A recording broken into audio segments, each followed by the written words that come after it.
Welcome to another episode of ILTACON TV, live from Orlando, Florida. I'm joined today by our friends, longtime friends from Bundeldocs, Brian and Peter. Gentlemen, welcome. Thank you. Great to be here. I'm excited for a couple reasons. One, I very rarely get to sit down again with people I've seen and we know so well. I got to stop by the booth. I had a great time. How have you both found the foot traffic? Brian? ILTACON, well, we always find it exciting because it's one of the biggest events we can ever go to. So it's 3 days of, I suppose, good contact with people. Mm-hmm. It's interesting and it's busy. So it flies, but it's always very, very good. Yeah. Peter? I agree. I mean, I always said at ILTACON it's about relationship building. Mm-hmm. It's a conference where you have deep conversations, not surface conversations, and it's amazing what we learn.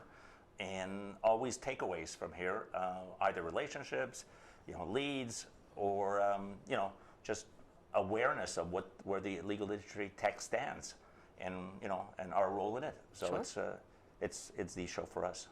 I really like the idea that if you have a problem to solve and you come to ILTACON, you can solve it immediately. Mm-hmm. For our viewers who weren't able to make the conference and anyone watching from home, I'd love to get just a general idea of what Bundeldocs does. Brian, I'm going to toss this over to you. I know you've got an elevator pitch for me. Come on. Bundeldocs, I suppose it's cloud-based software that does, well, one thing it does is it creates simple to really complex electronic bundles. And the second part is we have a full browser-based PDF editor functionality built into the product, which you'd use as part of, it's a bit like Adobe Pro, but you'd use it as part of the creation of bundles, but you can also use it as standalone. Mm. So, I mean, you'll use the bundling element for complex litigation processes, things like family law, dispute resolution, and the editing functionality can be used across all facets within the legal industry, because it's so and when I mean the PDF editor functionality, I mean redactions, highlights, comments, notes, all the usual things you'd expect, and of course we integrate with a lot of the providers that were here this week. iManage, NetDocuments, I think Action Step, and people like that. We're an Irish company, which you've probably gathered from the accent, but I suppose we have an established base. We're in something like 36 countries across the world, and where Peter's come in is we've just started our American journey. So that's where we're at, and that's what it does. When we talked to you last year, you were really just kind of kicking off in America. I know you've made marked strides. Mm-hmm. You guys are all over the news. You're all over the map. Tell me where you are right now and what's going on in the U.S. Well, yeah, it was a year ago. We have, and since in that year was really, I could summarize it as lots of conversations, a lot of trials, onboarding new clients, and product innovation. Absolutely. In the product side, obviously, that feedback from that conversation, mm-hmm. that 1 year long conversation with the marketplace, has led to a lot of localization. We've improved we've added PDFA support based on clients' demands.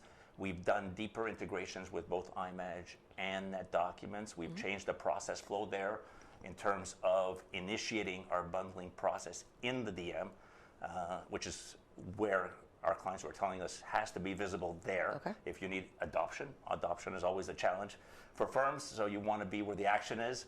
So where the action is. And then last but not least, the PDF editor that Brian was referring to, we feel we have a first mover advantage there in terms of PDF editing in the cloud, no desktop touch. And we're pushing the envelope in terms of getting legal specific functionality in play right there, easy to use, easily accessible.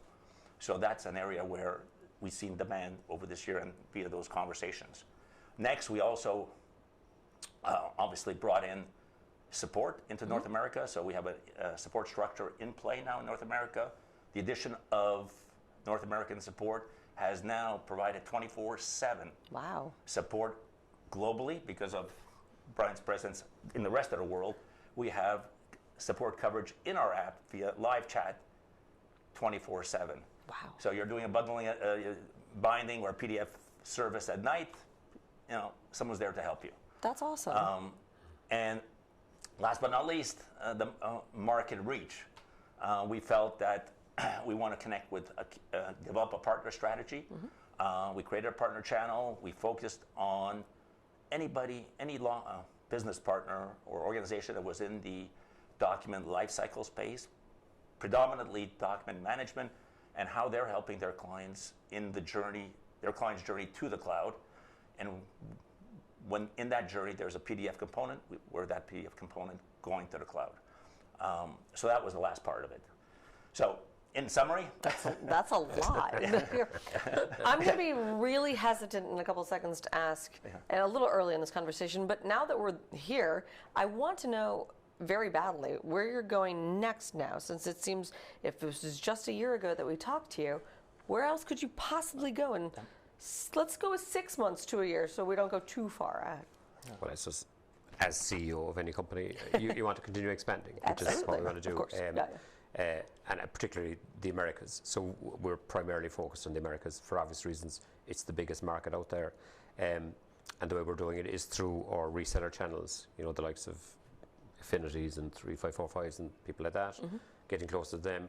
As Peter also said, we're doing a lot more in terms of our integration inside in the DMS products, like iManage, NetDocuments, Clio, and these types of products. So making it much more functionally rich and easy to access for users. I suppose the other side is we're pushing that side of it, and we're also doing work in things like real-time collaboration space, like that. So that's cool. Coming down the tracks. So we're doing a lot in that area. But I suppose primarily, like anybody else, it's easy to say. It's just continued expansion. Like things have gone well, we want to keep it at that level. That's really our focus and our goal. I like the idea that you continue to expand. I'm hesitant to see you again next year then, of course. But let's talk a little bit about what was going on at ILTACON. Obviously, you have so much going on. You expanded, you've included new pieces. My question becomes the generative AI piece that is the buzz around the conference. Do we feel like we've come over the bell curve? Do we feel like we're even near the bell curve? Or how do you feel? Why don't we start over with you, Peter? That's really a great question. I feel we're approaching that bell curve. Okay. I feel personally that there's a FOMO effect among all the suppliers. Everybody has to have a generative AI narrative, and a lot of times everybody jumping in a little bit early.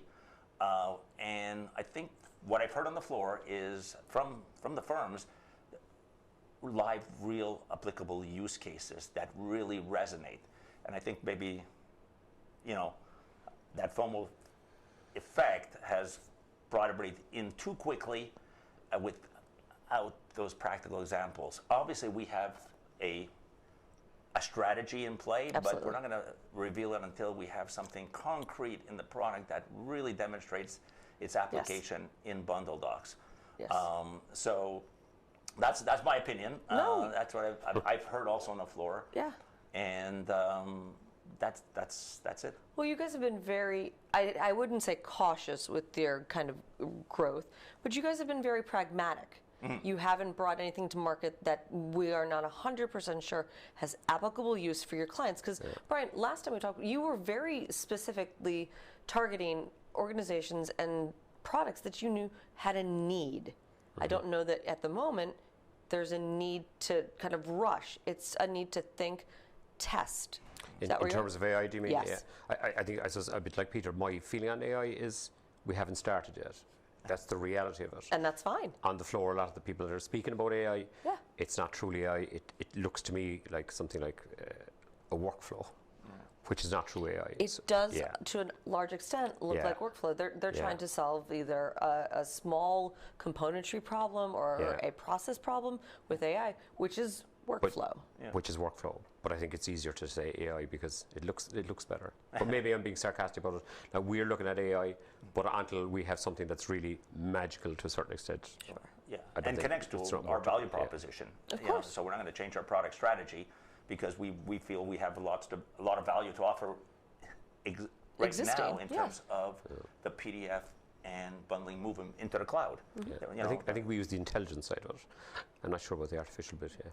I like I'll the let you know. intelligence side. I'll let you I know. love that. Let's leave that there then, Okay. because I don't think we're going to get any better.